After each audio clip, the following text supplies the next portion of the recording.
এটা আল্লাহ লইয়া যেমনি কথা কয় মানুষে খালা তো ভাই লইয়া এমনি কথা কয় না, ঠিক কিনা কও? অসভ্য কোথাকার। আমার তারে অ্যারেস্ট করছে, তবে তারে অ্যারেস্ট না করে সাইডা দিত আমরা এলাকা তাই না। আর এরকম বাজারের আইকাওলা বাস দিয়া তারে এই কাপড়টা উদাম করে সিহন জিংলা দিয়া ফাতফাত ফাতফাত করে খিসন যাইতো। আসলে মাইরেতে বেশি কোনো ওষুধ নাই রে, ঠিক কিনা কও? হয় এমনি খিসন, না হইলে ফ্যানওয়ালা ফহির সুবা দিয়ে বুটবুটি সরে লাউন গেলে কারবার করতে গেল গোল দেখি, ঠিক কিনা কও? যেমনি মুহে দিয়া কথা কয় মনে করছে কইয়া চাইছি কিচ্ছু হয় না, কিচ্ছু যে হয় আমরা এলাকা তাইলে টের পাইলে হইলে। এটা তো জাগা মতো আইয়ে না রে, জাগা মতো আইয়ে না।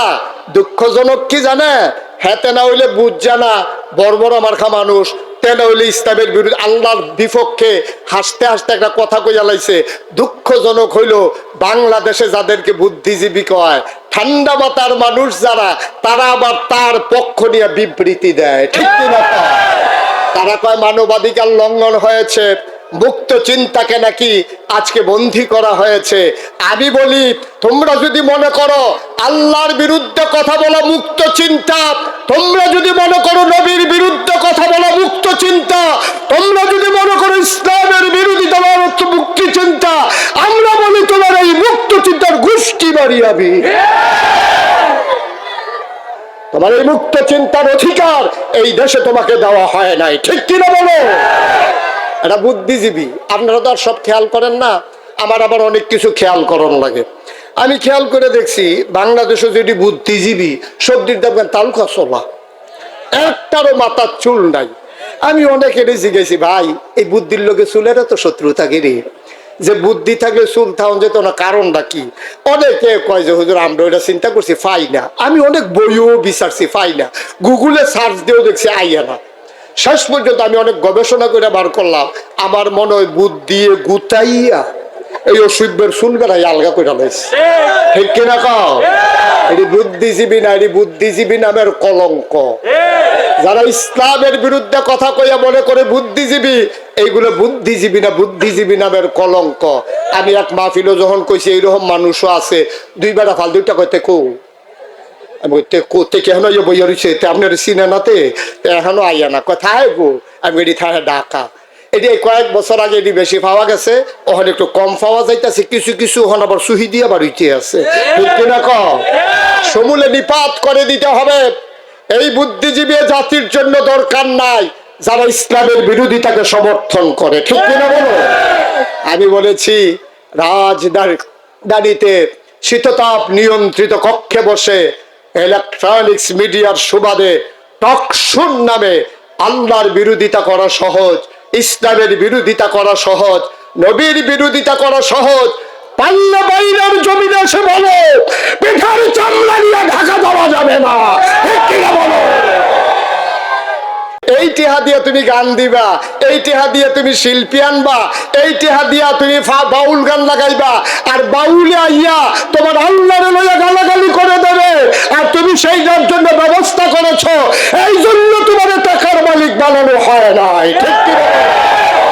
আজকে ৯২% লোক মুসলমানের দেশে, আমার দেশে বাউল সঙ্গীতের নামে কত বড় দুঃসাহস আমার আল্লাহকে নিয়ে কথা কয়, ঠিক কিনা বলো? আমরা বলেছি এই বাউল যদি জায়গা মতো পাওয়া যায় পিঠার চামড়া থাকবে না, ঠিক কিনা বলো? বাউলগিরি আমরা এলাকাত না, অন্য জায়গাত করেন সিফা সাফাত। নাক্কার একটু খোলা রাখেন, একবারে ঘুমাই যাইয়েন না। সিংহ যখন ঘুমাই যায় তখন সামসিকে ইঁদুরেরা সিংহ মামার জন্য খেলার করার জন্য তারা গর্তের দিকে মুখ দিয়া লেজ দিয়া সিংহের কানের ভিতরে সুরসুরি দেয়। সিংহ যখন ওই আপনার একটু আর মুড় ভাঙে, ইঁদুর গর্তের ভিতরে পালাই যায়। আমরা মুসলমান হচ্ছি সিংহের জাতি, আমাদেরকে ঘুমন্ত পেয়ে আউল বাউল ফাউলেরা আমাদের না কানের ভিতরে লেজ দিয়ে সুরসুরি দিতে চায়, ঠিক কিনা বলো? আমরা বলেছি তোমরা কিচ্ছুই টের পাও নাই। ছোট্ট ছেলে মায়ের কাছে গিয়া কয় আম্মা দাওড়া দাও, কয় দাও দিয়ে কিতা করবি? ওই যে আমরা গাড়ার যে কামাইল্লা গাছটা এটা মরিয়া গেছে গা, তে তো ছোট মানুষ না, তে বুঝে না কামাইল্লা গাছের ফাতাসে ঝরিয়া যে শীত কালাইলে তার মায় আইস দিয়া কয় পুত্রে তুই যে গাছ কাটতে যাস মনে করছো তো এটা মরে গেছে গা, ভিতরে চামড়ার নিচে জেতা। আমরা মুসলমান তো সেই জাতি, আমরা হয়তো কখনো নিথরে নিস্তব্ধ হয়ে যায়, কিন্তু আমরা যখন আর মোর ভেঙে জেগে উঠি তখন কাফের বেদিনেরা আমাদের সামনে দাঁড়ানোর সাহস দেখায় না। ঠিক কিনা বলো? ঘুমিয়ে ঘুমিয়ে একটা সেকেন্ড সময় আর যেন কাটিয়ে দেওয়া না লাগে। সবাই গর্জে উঠবেন সিংহের মতো, জানিয়ে দেবে আমরা সামান্য সময়ের জন্য নিথরে নিস্তব্ধ হই, চিরতরে আমরা হারিয়ে যাই না। ঠিক কিনা বলেন? এই হচ্ছে ইমানদারের প্রশ্ন।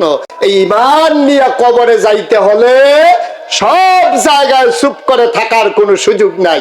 আল্লাহ যেন আমাদেরকে কবুল করে, সবাই বলে আমিন। এটা আমি সৌদি আরব থেকে আনছি। এটার ভিতরে চা লই আইলে অনেক মাহফিল গিয়া চায়ের কথা কইলে আমি মাহফিলতে যাইতে আসি, গাড়ি তুইটা সারছি, পরে হেতারা কই হুজুর চা লই আইসলাম। তো হেতারা আইতে আইতে আমারও যাওয়ানের টাইম হয়, এলাকা বুদ্ধি করে এটা কিনছি। মনে করেন এটার ভিতরে শুধু গরম পানি রাখা যায়, ঠান্ডা রাখলে এটা নষ্ট হয়ে যায়।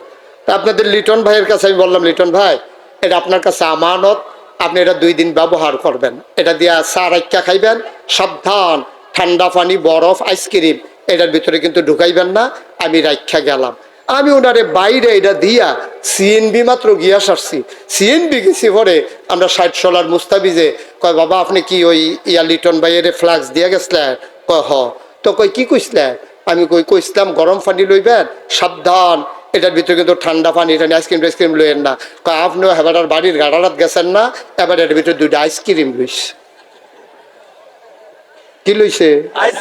আমার কথা বলা কি লইছে? আমি কি কইসলাম? বরফ ঠান্ডা এসব কিচ্ছু নেওয়া যাবে না, এটা আপনার কাছে আমানত। এবার এটার ভিতরে লইছে আইসক্রিম। এই কথা শুনে আমি ড্রাইভারকে বললাম গাড়ি থামা, গাড়ি থামা। গাড়ি থামাইয়ে এবার রেফাইছি, মুরব্বী মানুষ।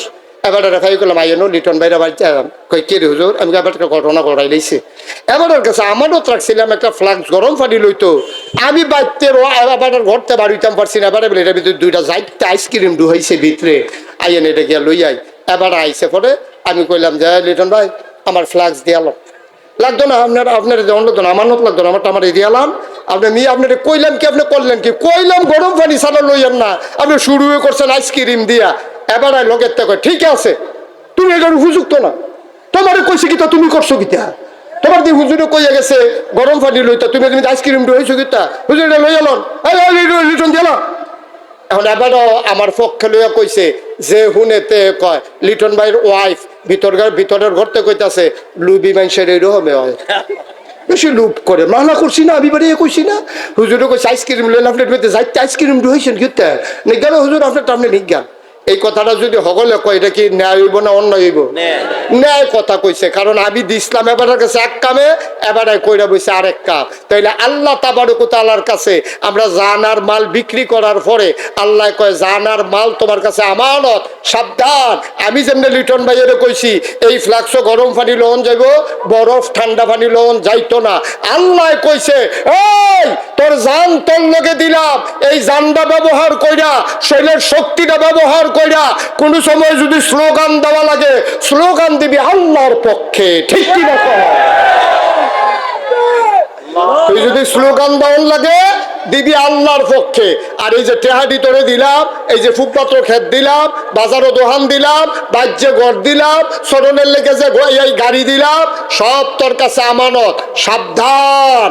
এই টাকা তুমি ব্যবহার করবার ন্যায়ের পথে। সামনে নির্বাচন আসতেছে, ওখানে অনেকে বুট গোনা শুরু করছে, আমরা বাইত কয়টা বুট এডি বেচ্চা কত আনন্দ যাইব, এই দান্দায় চলতে আছে। আমি বলি বাংলার মুসলমান, জানার মাল তো তুমি আগেই আল্লাহর কাছে বিক্রি করে দিয়েছো, এটারে আবার বিক্রি করতে যাইও না, প্রতারক হিসাবে সাব্যস্ত হবা। এই জানার মাল কাজে লাগাইবা আল্লাহর পথে। বাংলাদেশে গরুর মাথা বেচা হয় 5,000 টাকা, নির্বাচনের আগের রাতে ভোট বিক্রি হয়, মানুষের মাথা বেচা হয় 500 টাকা। লজ্জা শরম আছে আমাদের? লজ্জা শরম আমাদের নাই। একটা গরুর মাথা 5,000 আর আমরার মাথা বেচা হয় 500। আগের রাইতে 500 টাকা কসকুচ্ছা নোটটা দিলে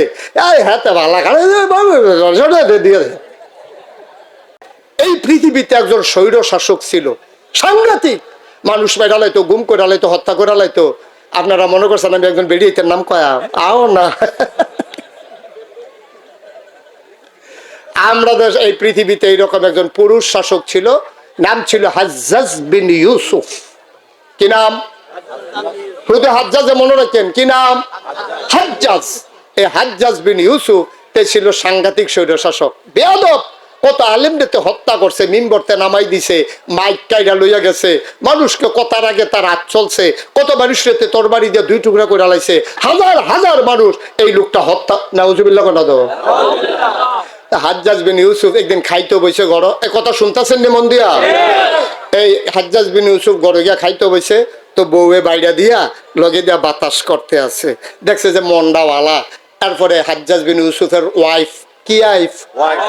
এই ওয়াইফে কইতে আছে, আপনার মতো সাংঘাতিক খারাপ মানুষ আমার জীবনে আর দেখছি না, সুইটা সেটটা হইয়া গেছে দেখা যাইতাম ওফারতাছি না, আমি না হইলে আপনার ঘরে করলাম না হইল। আমি কি এত খারাপ? তোমার মতো মানুষে আজ এত বছর সংসার করে কইতাছ আমি এত খারাপ। আপনি কিরকম খারাপ একটু ছদ্মবেশে কোম্পানিগঞ্জের থেকে আড়া দিয়ে টের পাইবেন আপনি কিরকম খারাপ।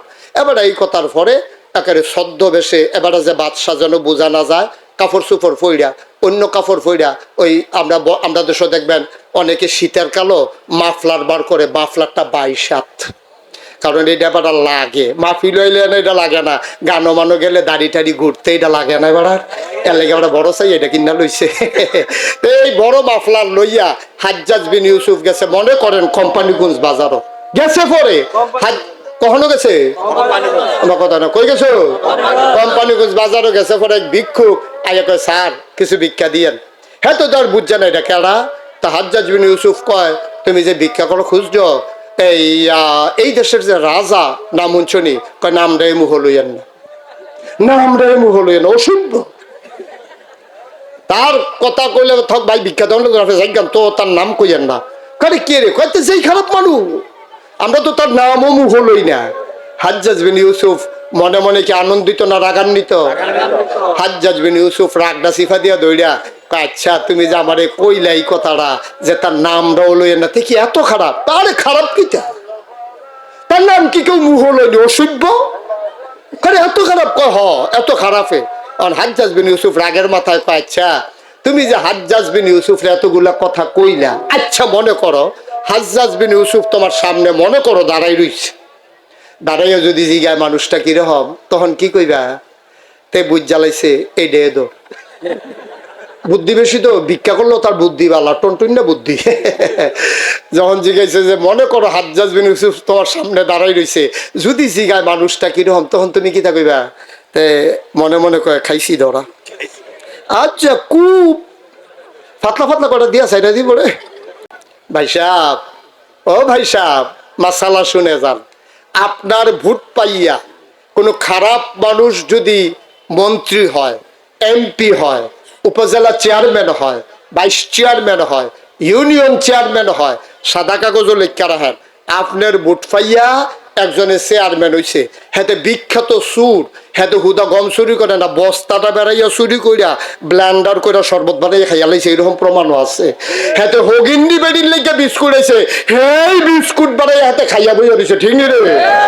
হেতারে আপনি ভোট দিয়ে দিছেন চেয়ারম্যান বানাইয়া, এখন হেতে ক্ষমতা গিয়ে গম চুরি করছে।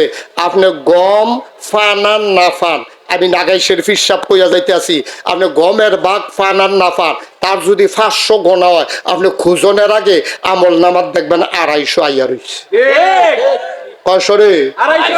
অর্ধেক আপনি পাইবেন, কারণ আপনি যদি ভোট না দিতেন হেতে কোনো চেয়ারম্যান হইতে পারলো নয়, হেতে যদি চেয়ারম্যান না হইতো তে কোনো রাস্তার গম বাইরা খাইতে পারলো নয়, হগিন্নি বেডির বিস্কুট খাইতে পারলো নয়, দুমবার গুস্ত এতিমের লেগে গেছে, হেতে খাইয়াও হন হাতের মধ্যে চর্বির লেগে 2 বার সাবান দিয়া ধুইছে যায় না। তাহলে আপনি চুরেরে চেয়ারম্যান বানাইছেন, হাতে চুরি করলে আপনি ভাগ পাইবেন, তো সহজ কথা। মাছ ধরুন্নার যেই ভাগ, ডুলারা হইন্নারও সেই ভাগ। গম ফাইলে পাইবেন, না ফাইলে নাই। কিয়ামতের ময়দানে কোনো আক্ষেপ থাকতো না, দেখবেন হুদা গোনার গোনা, গোনার গোনা আপনার আমল নামে লেখা হইয়া রয়েছে।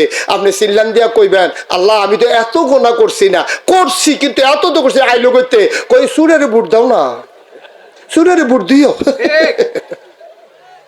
ঠিক কিনা কও?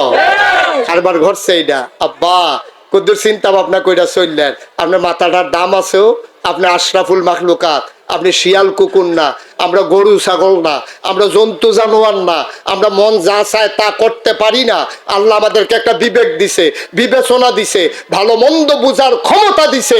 এইটারে কাজে লাগাইয়া সকল কাজে আপনি নিজের লাভ বুঝেন, আপনি নিজের লস বুঝেন, আপনি আফন বুঝেন, আপনি ফর বুঝেন, ভুট্টার বালাইয়া আপনি কাইতুই জিজ্ঞান কয়টা টেহা খাইয়া আব্বা এটার জন্য কিয়ামতের ময়দানে আটকা পড়ে যাবেন। আরো আফসুস আছে তো, কথাটা কি কইল এটা মনে পড়ছে যখন কইয়ালাই? হ্যাঁ, আর আইনা নাই এই বুড়ার আগে মার হাবা কয় না তো। আমরা দেশ এখন আমি যদি উনারে, আপনার নাম কি? শাহ আলম সরকার।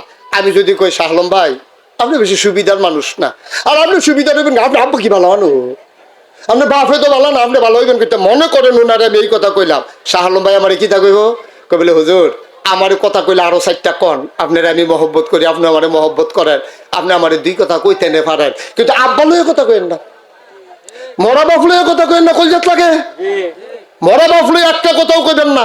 আপনার সম্মান করি, সম্মানের জায়গা থাক, মরা বাপ লইয়া কথা কইলে বেটার কলজাত গিয়া লাগে, কত তো সত্য আমারও তো লাগে।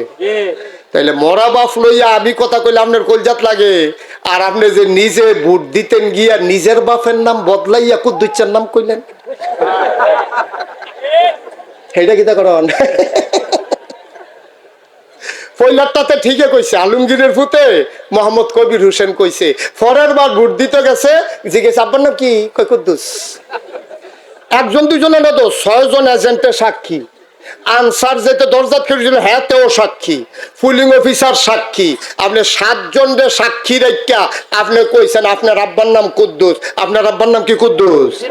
আপনি যে 7 জনের সাক্ষী রেখা কই আইলেন আপনার আব্বার নাম কুদ্দুস, আমি কুদ্দুরা মরা বাপ লইয়া কথা কইলে কলজাত লাগে, আর আপনি যে নিজের বাপ নিজে বদলাইয়া কইলেন হেটা কিতা করো কেউ কারবার কি?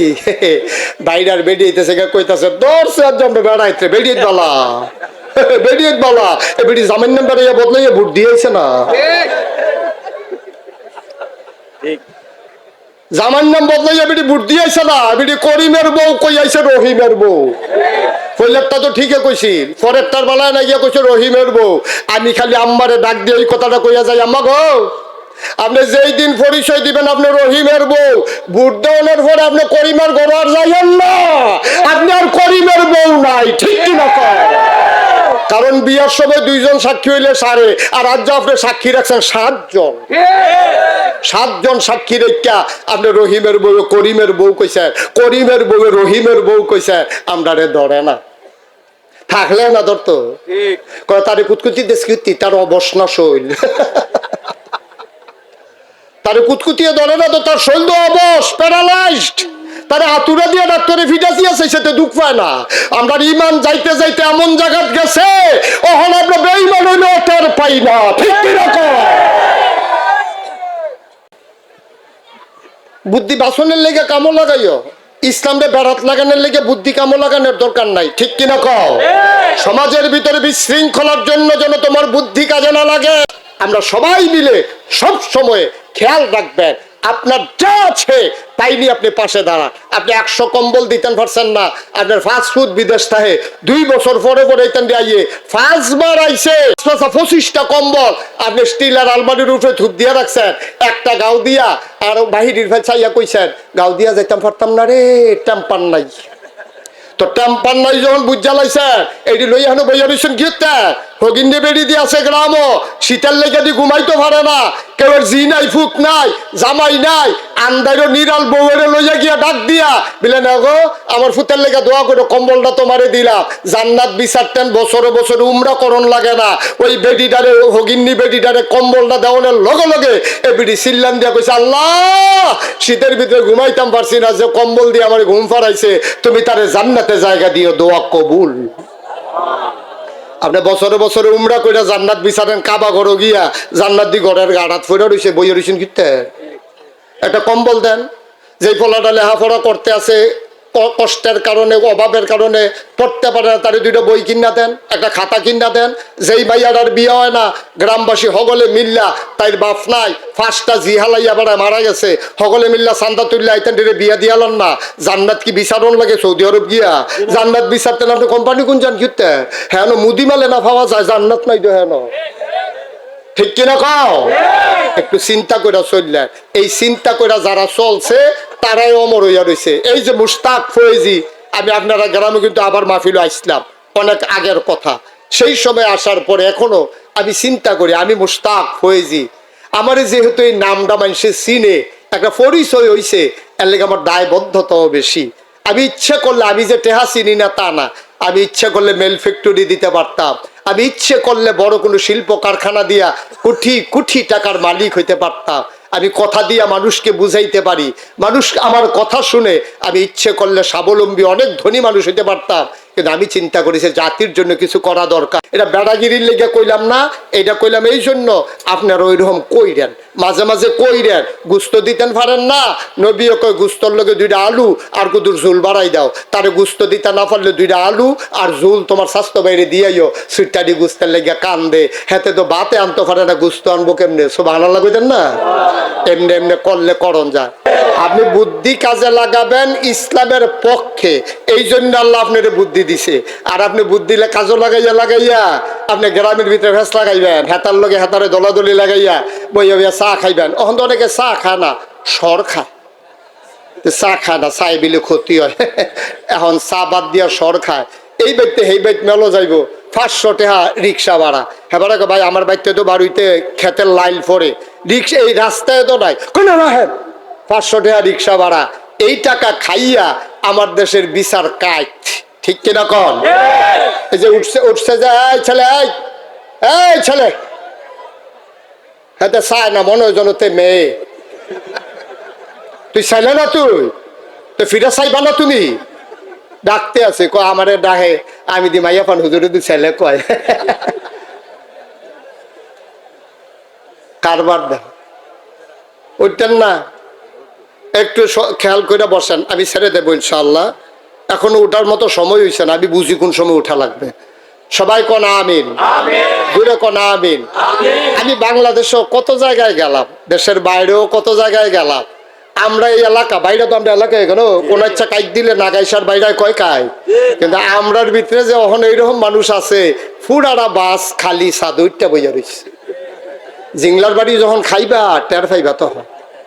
হ্যাঁ সাধু ডুনকে তো কায়দার কথা, বাজারের তলে দিয়ে গেলে যে ছাদ ছাদ বাড়ি খিবি তখন কিতা করবি? জায়গা না থাকলে কত এগুল দিয়ে দুনিয়ার জায়গা, তারা এখন বইয়া রয়েছে দেহায় মাহফিল আইছে। আমিন কন, জুড়ে কন, আরো জুড়ে। থাক লিটন ভাই বয়াইয়েন না, কিছু মাহফিল আমি আবার সবাই বয়াইও না। সব মাহফিল কিছু লোক দাঁড়াই থাকলে আমরা কইতাম পারি যেই লোক হয়েছে জায়গা হয়েছে না। মারহাবা কয় না? মুসলমান এমনই হওয়া উচিত। মুসলমান হবে একজন মুসলমান, যখন আরেকজন মুসলমানের সাথে দেখা হবে তখন তারা একজন আরেকজনকে জড়িয়ে ধরবে, চোখের পানি ভিজিয়ে দেবে, একজন আরেকজনের জন্য কলিজা কাইটা খাওয়াবে। আর যখন মুসলমান কোন কাফের বেদিনের সামনে দাঁড়িয়ে যাবে, ইসলামের যারা দুশমন তারা যখন মুসলমানের উপরে আঘাত করতে চায় তখন তারা হয়ে যায় সীসাডালা প্রাচীরের মতো আজ বজ্র কঠিন কণ্ঠ। ঠিক কিনা বলো? এজন্য আমি বলেছি এপথে যখন যারাই এসেছে তারা সিদ্ধান্ত নিয়ে আসতে হবে। এপথ কুসুমাস্তীর্ণ নয়, এপথ ফুল বিছানো নয়, আগেও ছিল না এখনো নাই। আপনি যদি সিরাতুল মুস্তাকিমের উপরে অটল অবিচল পাহাড়ের মতো দাঁড়িয়ে থাকতে চান, এপথে চলতে গেলে মামলা হবে, হামলা হবে, জলম নির্যাতন হবে, প্রয়োজনে জীবন দেওয়া যাবে, ইমান দেওয়া যাবে না। রাজি আছো কিনা? হাত তুলে দেখো।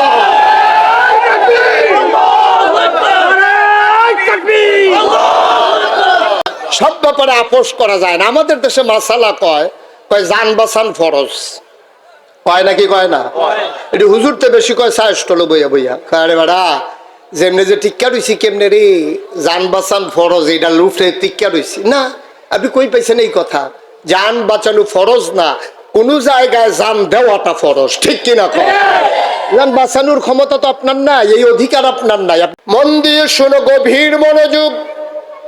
আল্লাহর নবী যেই দিন মক্কা থেকে মদিনায় হিজরত করবেন, আবু বকর সিদ্দিককে নিয়ে যখন বের হয়ে গেলেন, শেষ রাত সুবহি কাজেব যখন প্রকাশ হয়ে গেল, সূর্য তখনও হেসে উঠেনি। ওনারা হাঁটতেছেন উল্টা দিকে, যাওয়ার কথা নবীজি মদিনার দিকে, হাঁটা শুরু করলেন মিসফালা হয়ে সামনের দিকে।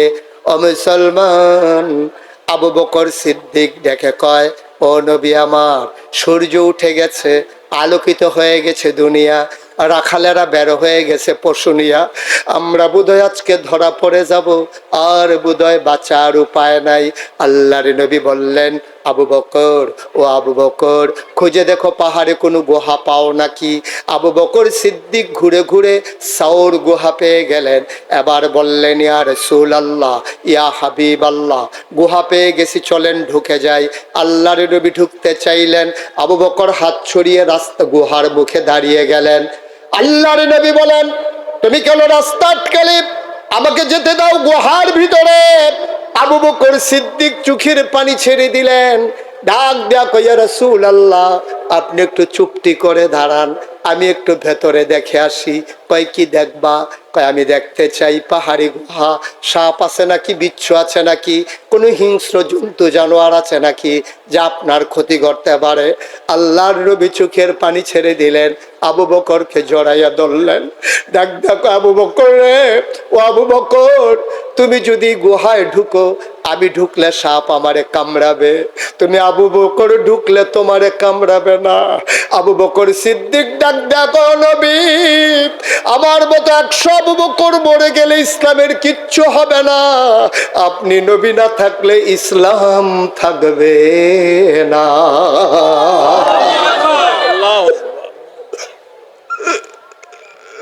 আমার মতো 100 আবু বকর আজকে যদি জীবন দিয়ে দেয়, ইসলামের কিচ্ছু হবে না গো নবী, আপনার কিচ্ছু হয়ে গেলে ইসলাম থাকবে না, আমারে ঢুকতে দেন, আমি আগে দেখে আসি।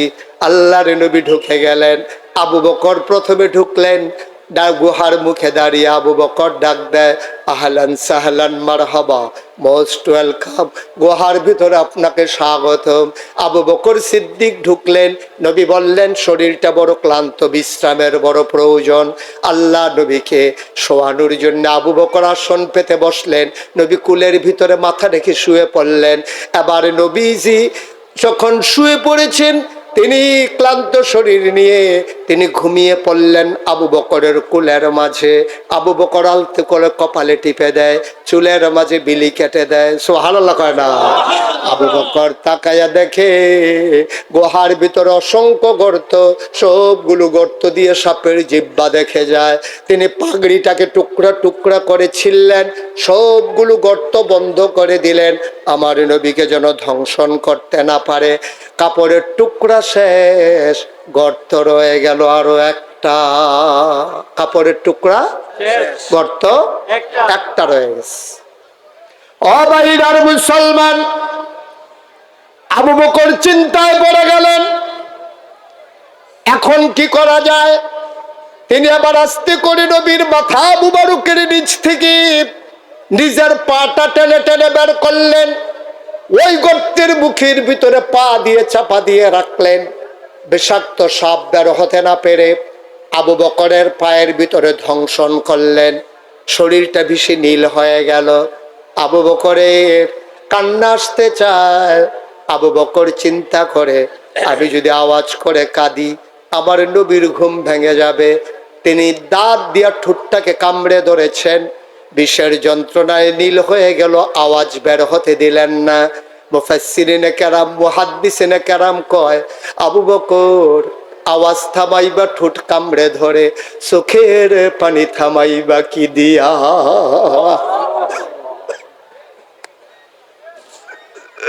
আওয়াজ থামানো যায়, চোখের পানি থামাইবা কি দিয়া।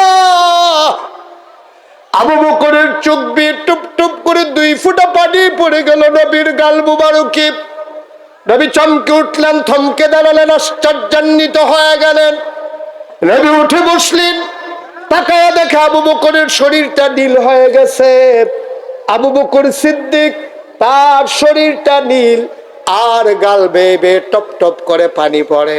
আল্লাহর নবী কয়, আবু বকর খুব মন খারাপ, আয়েশার জন্য বুঝি পরাণ কান্দে, আসমার কথা বুঝি খুব বেশি মনে পড়েছে, তোর ছোট্ট ছেলে আব্দুর রহমান তাদের কথা বুঝি খুব মনে পড়তেছে।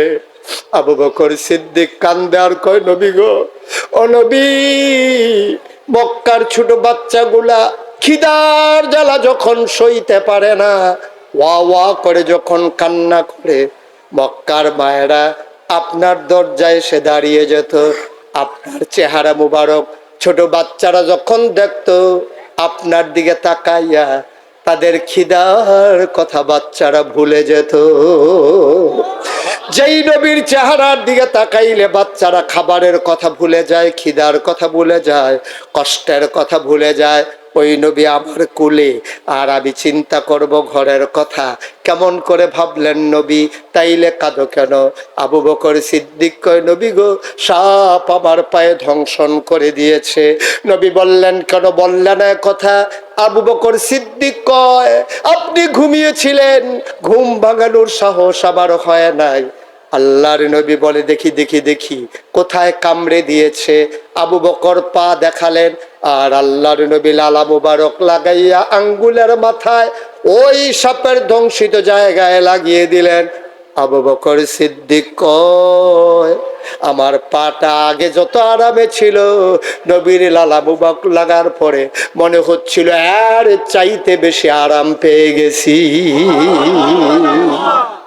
ওই যে লাংসাদ্দু মিন হাউলিক, আপনার ব্যবহার যদি হতো কর্কশ, আপনার কথা যদি হতো কঠিন, আপনি কথায় কথায় যদি দুর্ব্যবহার করতেন, তাইলে দেখতেন আবু বকর আপনার জন্য সাপের কামড় খাইও জোরে কান্দে না, আপনারে ডাকে না।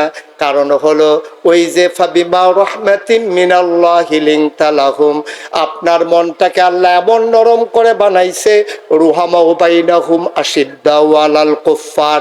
আপনি যখন মুসলমানের সামনে যান মনে হয় কলজা কাইটা খাওয়াবেন, আবার যখন কাফেরের সামনে দাঁড়িয়ে যান মনে হয় যেন বজ্র কঠিন, ঠিক কিনা?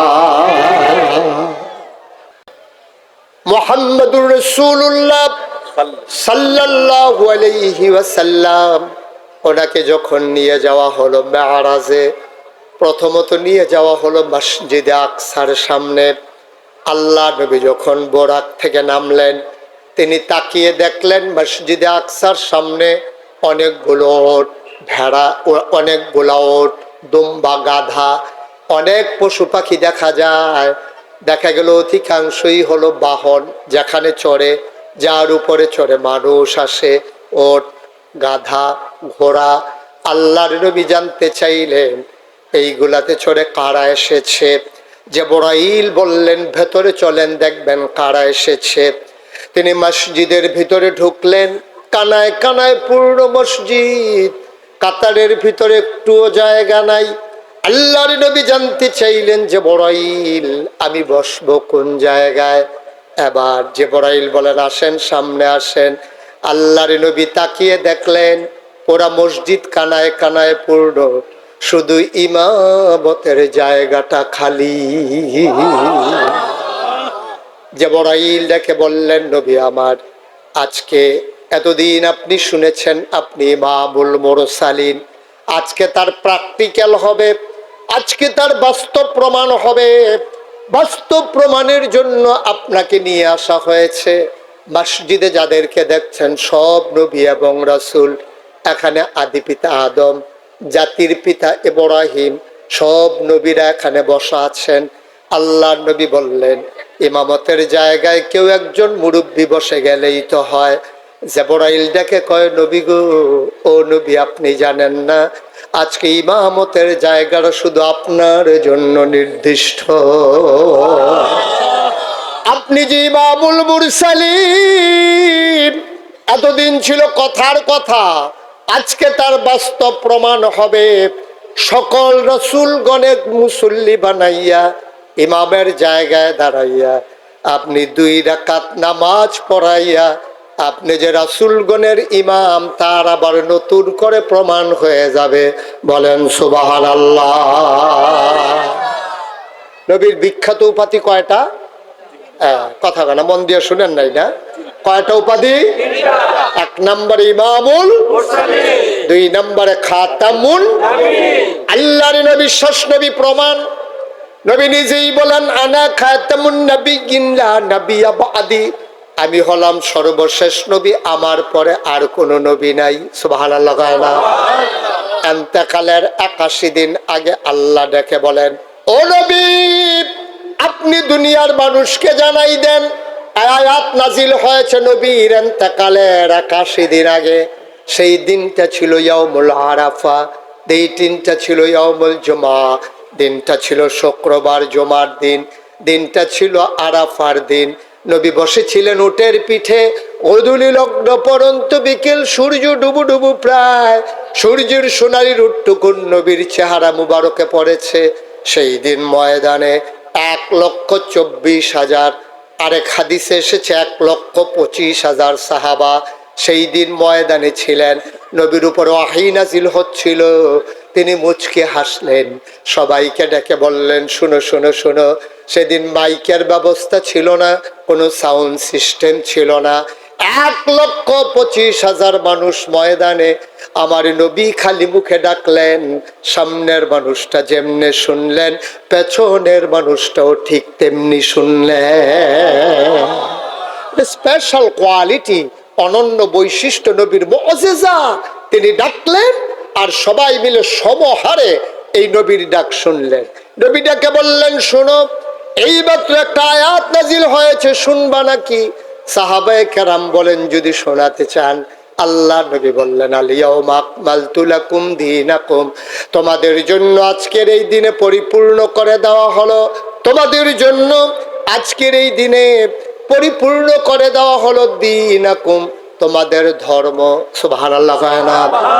যেহেতু ধর্ম পরিপূর্ণ, ধর্মের যারা অনুসারী, ধর্মের যারা ধারক বাহক, আর সবার শেষ নবী নবী মুহাম্মদুর রাসূলুল্লাহ সাল্লাল্লাহু আলাইহি ওয়াসাল্লাম, দিন যেহেতু পরিপূর্ণ, যারা ধর্মের ধারক বাহক তাদের আশাও সেখানে থেমে গেছে, আর আগানোর কোনো সুযোগ নাই। সুতরাং আমরা নবীকে শুধু নবী মানি না, আমরা বিশ্বাস করি তিনি নবী এবং তিনি সবার শেষ নবী। ঠিক কিনা বলে? এটাই হচ্ছে আহলুস সুন্নাত ওয়াল জামাতের আকীদা। কেউ যদি মনে করে এই নবীর পরে আবার নবী আসবে, সে কি ঈমানদার না বেঈমান? মুসলমান না কাফের? আমরা বিশ্বাস করি নবীর পরে আর নবী নাই, তিনি আমাদের শেষ নবী। আল ইয়াউমা আকমালতু লাকুম দীনাকুম, দিন তোমাদের জন্য পরিপূর্ণ। নবীর ধারা সেখানেই থেমে গেল। ওয়া আতমামতু আলাইকুম নি'মাতি, তোমাদের জন্য নিয়ামত যথেষ্ট করে দিলাম। ওয়া রাদিতু লাকুমুল ইসলাম দীনা, আর তোমাদের জন্য মনোনীত ধর্ম দেওয়া হলো, ধর্মের নাম হলো ইসলাম। সুবহানাল্লাহ বলবেন না? আমরা যারা 5 ওয়াক্ত নামাজ পড়ি, নামাজের পরে যারা মাসনুন ওজিফাগুলো আদায় করি, আমাদের জন্য একটা ওজিফা আছে এমন, রাদিতু বিল্লাহি রাব্বাও ওয়া বিল ইসলামি দীনাও ওয়া বি মুহাম্মাদিন সাল্লাল্লাহু আলাইহি ওয়াসাল্লাম নাবিয়্যাও ওয়া রাসূলা। বলেন সুবহানাল্লাহ।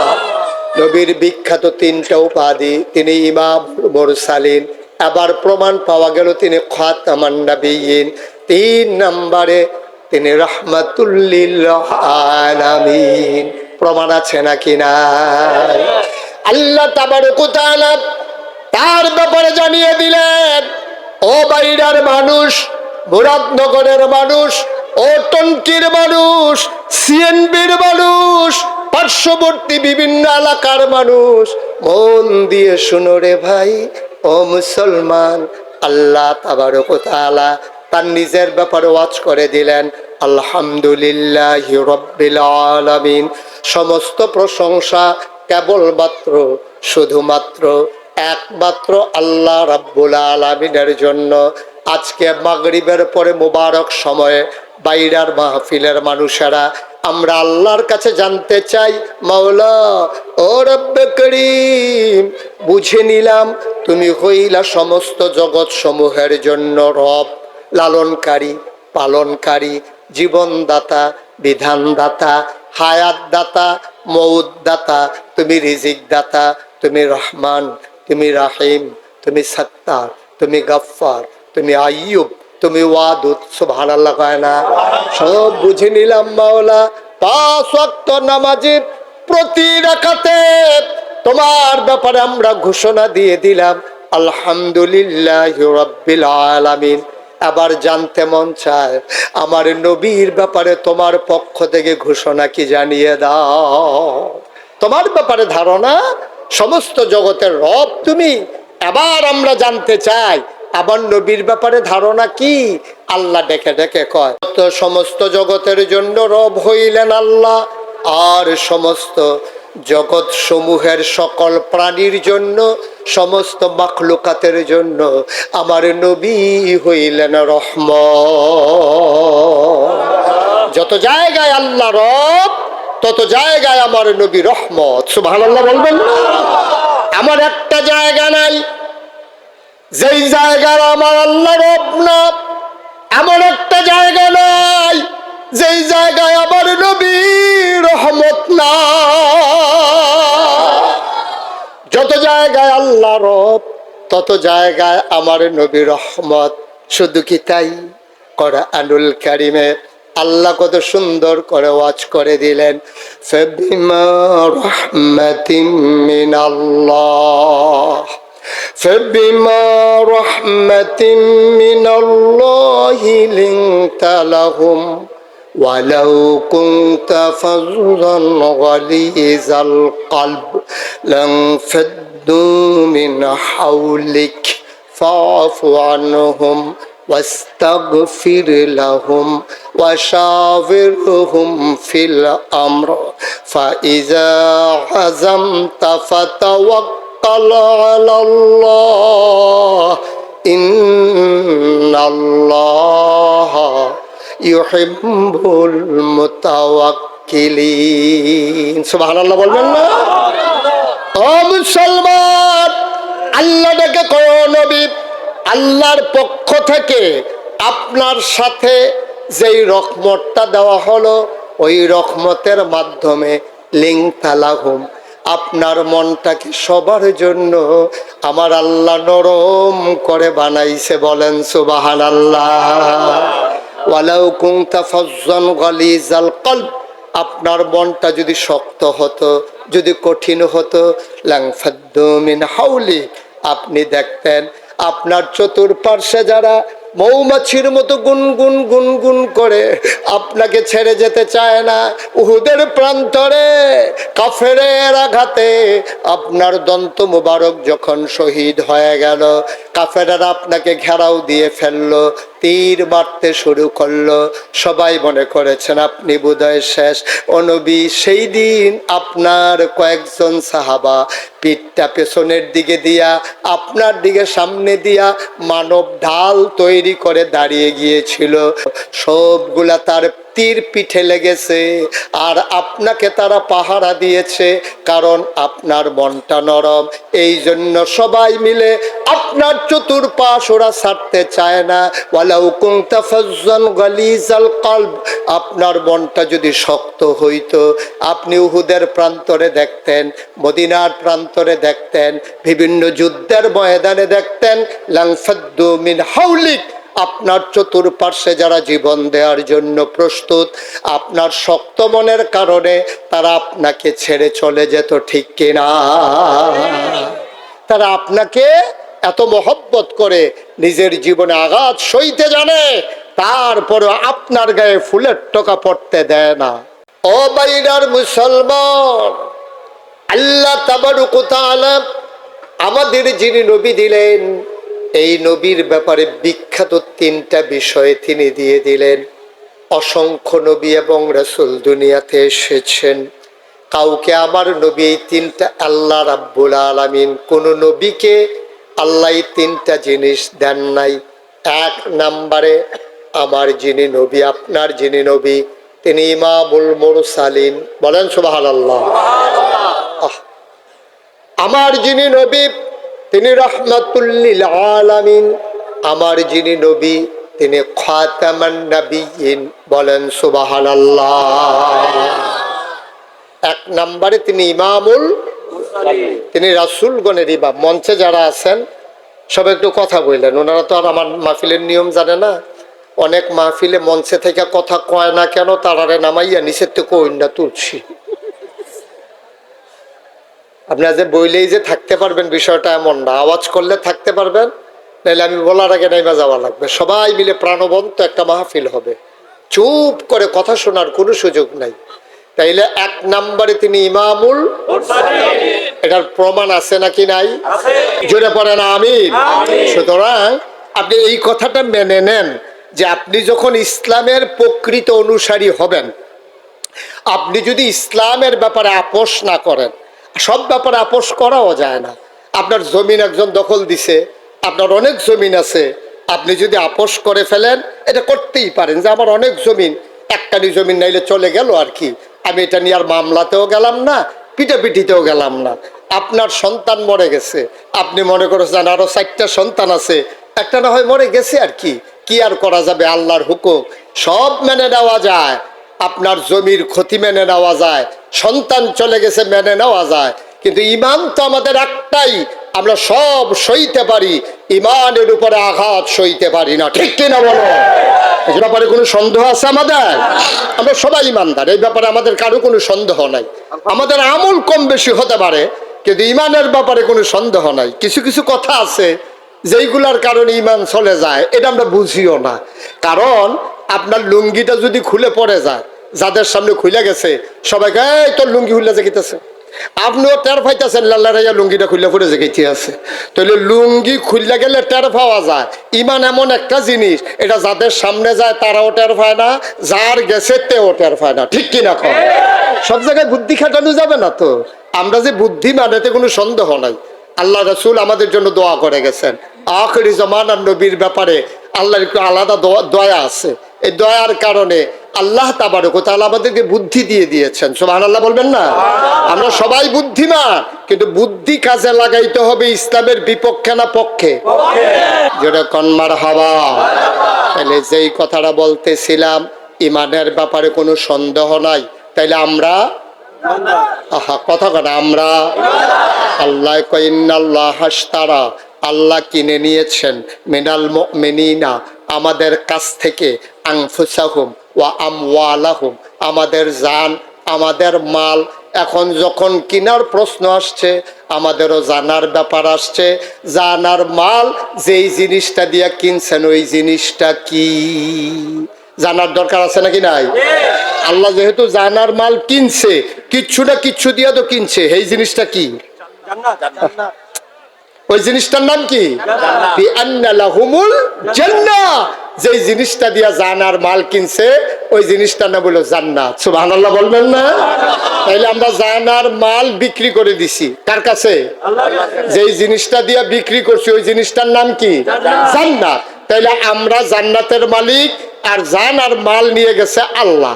এখন প্রশ্ন হইলো যে হুজুর, জানার মাল যদি আল্লাহ নিয়ে থাকে, জান তো আমারটা আমার সাথেই আছে, মাল তো আমার নিজেরই আছে, তাইলে আল্লাহ জান্নাতও দিল, আবার জানার মালও কিন্না নিয়ে আবার আমাদের কাছে দিয়ে গেল, কারণটা কি? মুসলমান মন দিয়ে শোনো, জানার আল্লাহর কোনো দরকার নাই। আল্লাহ কয় তোমার জান তোমার কাছে আমানত, তবে মনে রাখো জানের মালিকানা কিন্তু আমার। সুবহানাল্লাহ কয় না? জানের মালিক কিন্তু আমি, তোমার কাছে রাখলাম আমানত। ও মুসলমান, তোমার যে বাড়ি, তোমার যে গাড়ি, তোমার যে ঘর, তোমার যে জমি, তোমার ব্যবসা, তোমার বাণিজ্য, তোমার গাছপালা, তোমার যা কিছু স্থাবর, যা কিছু অস্থাবর সম্পদ, সব কিছু কিন্তু আমারে দিয়া দিছ জান্নাতের বিনিময়ে। আমি নিয়ে কি করব? আমি লাম ইয়ালিদ ওয়ালাম ইউলাদ ওয়ালাম ইয়াকুল্লাহু কুফুয়ান আহাদ। আমার আল্লাহ কারো থেকে জন্ম দেন নাই, কারো থেকে জন্ম নেন নাই, কাউকে জন্ম দেন নাই। তার স্ত্রী নাই, তার আব্বা নাই, তার আম্মা নাই, তার থাকার জন্য ঘরেরও দরকার নাই। তিনি এমন এক আল্লাহ, তার দ্বিতীয় কোনো সত্তা নাই। তিনি আমার এক আল্লাহ, আল্লাহু লা ইলাহা ইল্লাহু ওয়াল হাইয়ুল কাইয়ুম, তিনি আমার আল্লাহ, তিনি চিরস্থায়ী, তিনি চিরস্থায়ী এবং চিরজীবী।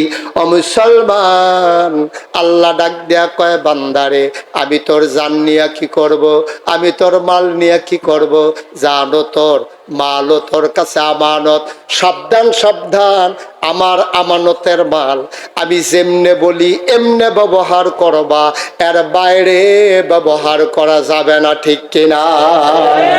তাইলে আল্লাহ তাবারক ওয়া তাআলা আমাদের কাছ থেকে জান কিনছে, মাল কিনছে, যে জিনিসটা দিয়ে কিনছে এটার নাম নাকি জান্নাত। কথা কয় না দেখি, এটার নাম কি? তাইলে জান আর মাল কি আমার? এটা কার? জান্নাত, আমি জান্নাতের মালিক। এখন জানার মালিক আল্লাহর, আল্লাহ রাখা গেছে আমার কাছে আমানত। আল্লাহ আমানত রাখা কয়, এই জানটা ব্যবহার কইরা কইরা তোরা আমার জমিন, এই জমিনটা কার? আকাশটা কার? আমরা কার? আবার কোন জমিন কার? আকাশ কার? আমি তুমি কার? তাইলে আমরা সবাই আল্লাহর, জমিনও আল্লাহর, আকাশও আল্লাহর। এই জমিনে বিধান চলবে কার? না কথা কয় না দেখি, বিধান চলবে কার? আমি মুশতাক ফয়েজি চিন্তা করলাম, আমার যে মানুষে চিনে, আমার তো দায়িত্বটাও বেশি। আপনারা শুনে খুশি হবেন, সেই অজপাড়া গায়ে নিবৃত পল্লীতে নাগাইশ গ্রামে দরবারে 18 একর জায়গার উপরে আমার কমপ্লেক্স, 1800 শতক জায়গার উপরে আমার নতুন সংযোজন, যেই মসজিদ আর হাসপাতাল, 30 কোটি টাকা যার ব্যয় ধরা হয়েছে। কয় কোটি? 30 কোটি। মসজিদ হবে দোতলায়, 3 তলায়, নিচতলায় হবে হাসপাতাল। হাসপাতাল হবে ফ্রি, এখানে চিকিৎসা করবে, কারোর টাকা লাগবে না। গরিব অসহায় যারা, তাদের চিকিৎসার জন্য আমি নিচতলায় হাসপাতাল, দোতলায় 3 তলায় মসজিদ করতেছি। ব্যয় ধরা হয়েছে 30 কোটি। আমি মুশতাক ফয়েজি নিয়ত করেছিলাম 1 বছর মাহফিল করে যত টাকা হাদিয়া পাই, পুরো 1 বছরের হাদিয়া আমার মসজিদ আমি দিয়ে দেব। আমি 1 বছরে জমাইয়া 25 লক্ষ টাকা দিয়া তারপর আমি মসজিদের কাম শুরু করছি। সুবহানাল্লাহ বলেন না? গত বছর জুন মাসের 1 তারিখে মসজিদের 1 তলার ছাদ হয়েছে। এই বছর সেপ্টেম্বর মাসের 19 তারিখ দোতলার ছাদ হয়েছে। আপনাদের গ্রামের কৃতি সন্তান আমার প্রিয় ভাই লিটন, সে গিয়া দেখে আসছে মনোরম এক পরিবেশ, সুন্দর এক আয়োজন। একসাথে আমার মসজিদে নামাজ পড়বে 6000 লোক। কয় হাজার? আপনাদেরকে দাওয়াত। এই মসজিদটা আমার স্বপ্ন। আমি ঘুমাইতে যাই, স্বপ্নে দেখি মসজিদ, ঘুমাইতে পারি না। আমি খাইতে যাই, আমার চোখের সামনে মসজিদ ভেসে ওঠে। আমার সন্তানের চাইতে আমার এই মসজিদের জন্য বেশি মায়া লেগে গেছে। আমি একটা দিন দূরে থাকতে পারি না এই মসজিদ থেকে, কখন এই মসজিদের কাজ শেষ হবে। আমি মাঝে মাঝে রাতের বেলা নিকশ কালো অন্ধকারে মোবাইল টিপে টিপে মসজিদের সাথে ওইটা কান্দি, আল্লাহ শুরু যে করলাম, যদি আমি মইরা যাই তাইলে কে শেষ করবে? আল্লাহ আমি দোয়া চাই তোমার কাছে, অন্তত মসজিদের কাজটা শেষ কইরা তারপরে যেন আমার মৃত্যু হয়। আমি কত কষ্ট করি এই মসজিদটার জন্য, এটা আমাদের এলাকার সম্পদ। একদিন আমি মুশতাক ফয়েজি থাকবো না, এই হাসপাতাল থাকবে, এই মসজিদ থাকবে। আমার মতো গরিব মানুষটা আমি যদি 25 লক্ষ টাকা দিয়ে শুরু করতে পারি, আপনার আমার ঘরের মানুষ কেউ যদি মনে করেন যে হুজুর এই স্বপ্নের সাথে আমিও একীভূত হতে চাই, আমিও আপনার পথে পথ চলতে চাই। আল্লাহর নবী বলেছেন, মান বানা লিল্লাহি মসজিদান বানাল্লাহু লাহু বাইতান ফিল জান্নাহ, যে দুনিয়াতে মসজিদ বানাবে আল্লাহ জান্নাতে তার জন্য ঘর বানাবে। সুবহানাল্লাহ বলবেন না?